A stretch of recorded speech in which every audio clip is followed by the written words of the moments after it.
It is my great pleasure to introduce Shelley. Shelley Spiegel-Coleman is the Executive Director of Californians Together, a coalition of 23 statewide professional, parent, and civil rights organizations focused on improving schooling for English learners.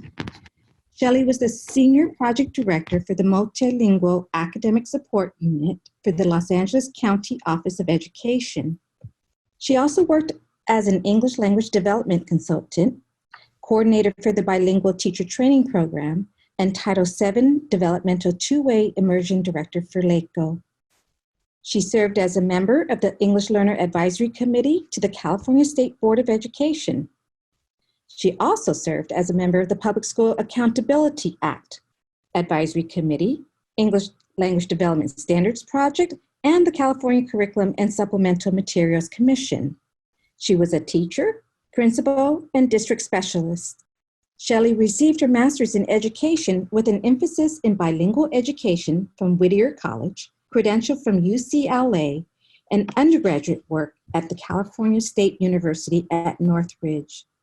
Today's keynote title is We Need to Celebrate Multilingualism Now More Than Ever. I'm going to turn the mic over to Shelley now. Good afternoon, everybody. And I want to thank the Santa Clara County Office of Education for including me in this very important event that even in this current unprecedented crisis has found to set aside a time to honor students, districts, and schools for uplifting the talents and contributions of attaining proficiency in multiple languages. I don't want to gloss over what we are all going through daily and how our new conditions for schooling are having a tremendous impact on language and academic development. Students who are only learning in English and their parents who don't speak nor read or write English, with minimal to no experiences with Zoom or Seesaw or so many other apps, and with homes still lacking the technology and connectivity to engage in distance learning, they find themselves at a great disadvantage.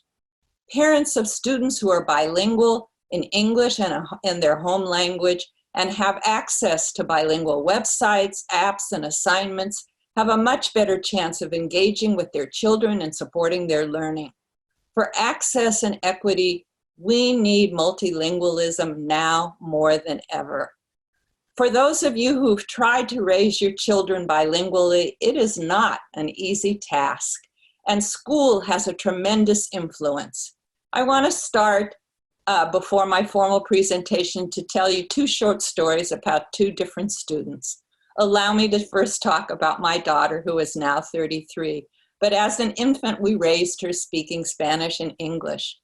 And then at 3 years old, she entered an English-only preschool. We used to play with her with toys in the bathtub, putting in different color shapes and asking her, dame el cuadro verde y dame el círculo azul, give me the green square and give me the blue circle. And I can remember the exact day when she indicated to us her preference for English. I asked her to give me the green square in Spanish. She picked up that square and put it in my face and said, Mommy, say green. And from that day on, we knew that that English-only experience in preschool taught her that English was really the important language to be speaking. When I was teaching my first couple of years in an experimental bilingual program, we did home visits to our students, and I will remember the visit to the Mejia family as long as I live. Edie's, their daughter, who was in second grade, was doing exceptionally well in our program, and we went there to tell the parents about how she was doing and what to expect for the year. I was the English model with a bilingual teacher, and as we explained, as we had the conversation with Mrs. Mejia, she began crying. And I, at that point, did not understand Spanish. And as we left, I asked my partner teacher, why was she so sad? And Mrs. Mejia told us that Edie was the youngest in the family, had 3 older brothers, and she was so appreciative because Edie is the only child who she could speak to. The older siblings had rejected Spanish and were not able to speak it any longer.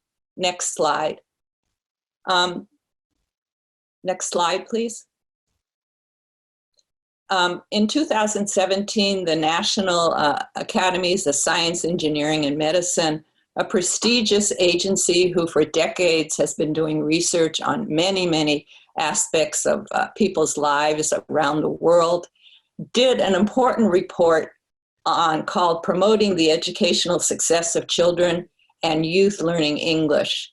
One of their findings really exemplifies what the Mejia family had gone through.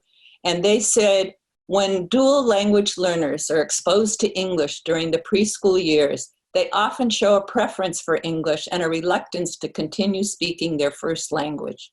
Children who fail to maintain proficiency in their home language may lose their ability to communicate with parents and family members and risk becoming estranged from their cultural and linguistic heritage. This was the story of the Mejia family. Next slide, please. But here at our time and our celebration, we know that the Santa Clara County Office of Education has been involved in trying to change the tide of those experiences. As you've heard, their campaign for My Name and My Identity has brought such respect to many, many children in our schools.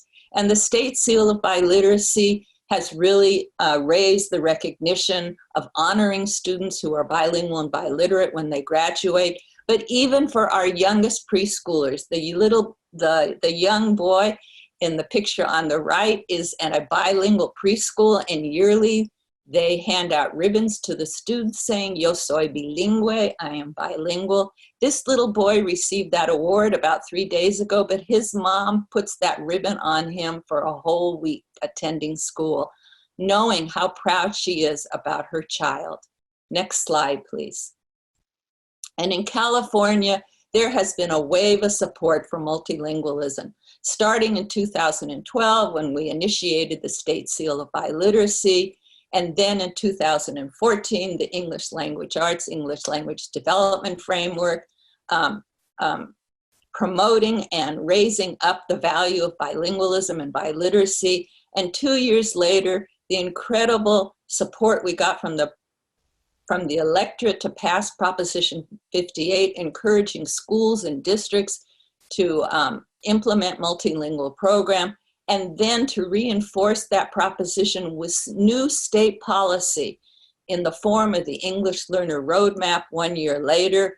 And then after that, another year later with State Superintendent Tom Torlakson, and now reaffirming it with State Superintendent Tony Thurman, Global 2030, which has encouraged us all to set benchmarks for increasing the amount of students who get the Seal of Biliteracy, increasing the amount of dual immersion programs, and also the inclusion of the State Seal of Biliteracy in the College and Career Indicator as part of our accountability plan.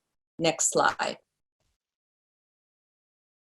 So in addition to what you saw from the national report from the National Academies of Science, Engineering, and Medicine, next slide, their findings really strengthen the work that we're all trying to promote, and that is that strong home language supports learning English.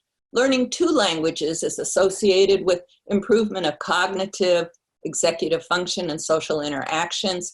And as we have spoken before, early exposure to a second language is consistently associated with better language skills in the second language. Next slide.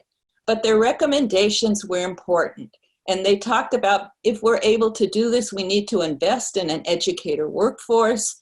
We need to mount a social media campaign that would dispel the fears and misunderstandings people have about the advantages of bilingualism. And clearly, for accountability, we need valid and reliable assessments. Next slide. Our English Learner Roadmap that was adopted unanimously by the State Board of Education in 2017 was historical not only for its content, but because it superseded the 1998 English-only policy that existed in California for close to 20 years. Next slide, please. The roadmap is structured around 4 basic principles: Principle number 1 speaks to what we are all about today, looking at an asset-oriented approach, affirming children's culture and their language, and having the schools respond to their needs. Next slide. We are excited in California because the legislature last year appropriated $10 million for the implementation of the English Roadmap statewide. And it is our honor to be one of the recipients of that grant and to be working with the Santa Clara County Office of Education in Project EL Rise, English Learner Roadmap, Implementation for Strategic Excellence. In addition, the California Association for Bilingual Education also received a grant under that program called the Multilingual California Program. We will be working across the state in county offices that serve over 90% of English learners for the next 3 years and will make a tremendous contribution to multilingualism and high quality program for English learners. Next slide, please. The Seal of Biliteracy, which you heard began in 2012, this was initiated by California to really change the discourse and conversation about the talents and gifts that our English learners bring to our community and English-only students who become bilingual and biliterate. Next slide, please. In the state of California in 2012, just 10,000 seniors earned the State Seal of Biliteracy. Keep going, push the button. And as you see, keep going, as you see over the years, those numbers have grown tremendously. And as of a year ago in 2018, over 231,000 seniors have received the State Seal of Biliteracy, speaking over 40 languages. We in California should not have a shortage of bilingual teachers. If just 5% of those students in the early years of receiving the awards were recruited into teacher education programs, we would have bilingual teachers sufficient to cover bilingual classrooms across the state in multiple languages, and that should be our goal. Next slide. As Californians Together, we wanted to document the diversity of students who are getting the State Seal of Biliteracy. We recently produced this report, next slide, showing that 63% of all of the seal recipients in 2018 were language heritage students, and 37% were English-only students, a wide range of students becoming proficient in English and another language. Next slide. There are still some districts who are eligible to offer the Seal of Biliteracy, and we challenge all 72 districts to really think about honoring the talents that they have linguistically and academically in their school districts. Next slide. Next slide. Keep going. In addition, the recommendation from the NASEM report about having a social media campaign to dispel the myths and misgivings about the advantages of bilingualism, we took that up as Californians Together and developed a social media campaign called Alas y Voz, Wings and Voice. This is targeting Spanish-speaking parents of English learners. And if you're sitting with your phone in front of you, we can't see you. We're happy for you to go to your phone, call up our Facebook page, and join Alas y Voz. Next slide. We won't have time for the short video, so go to the next slide. Go to the next slide. What you'll see on your phone is this platform where we have short video clips. We have links to other pages, so on and so forth, for parents to receive messages weekly, several times a week, on the benefits and the advantages of their students by being bilingual and how they should request to have their students enroll in those programs. Next slide. You can see we have video clips that talk about the advantages of being bilingual and what some of the problems are where students lose their home languages. These are all available on our YouTube channel for you to download and use them in your school district and any of your trainings to lift up the voice of parents and students. Next slide, please. But what we have done with Alice y Voz and our Californians Together website, we want to let you know, is that we have really mounted a campaign to address the issue of distance learning, as well as support for parents during this time of school closure. And so what you will find on our website are resources for educators, as well as recorded Zoom meetings that we have with teachers who we have been showcasing, who are using distance learning with English learners in a very productive way. And when you click on the one for parents, you'll see that we have repurposed the Alice y Voz Facebook page, and we have repurposed it with 2 different topics of information that we send to parents through their phones. And that is one about the COVID-19 virus in terms of resources for them, for their families, in terms of issues of health and safety. And then also we have very simple, short ideas about what parents can do with their children in Spanish. We might have a book in Spanish and have the parents able to read to them. There may be a game for us to describe about what parents can do with their children at home. And so we now really are addressing the needs of parents at this time in our period of history, one that we have absolutely never experienced before. Next slide. So really what I want to leave you with is a thank you, and to let you know that now is the time for schools and districts to chart the future of all of California's students, to graduate proficient in English and 1 or more additional languages. Thank you very much. Yay! Thank you, Shelley, for sharing your inspirational message and advocacy efforts. Millions of multilingual learners across the nation have benefited from the National Seal of Biliteracy movement. We are strongly committed to make our vision of preparing students with multilingual skills a reality.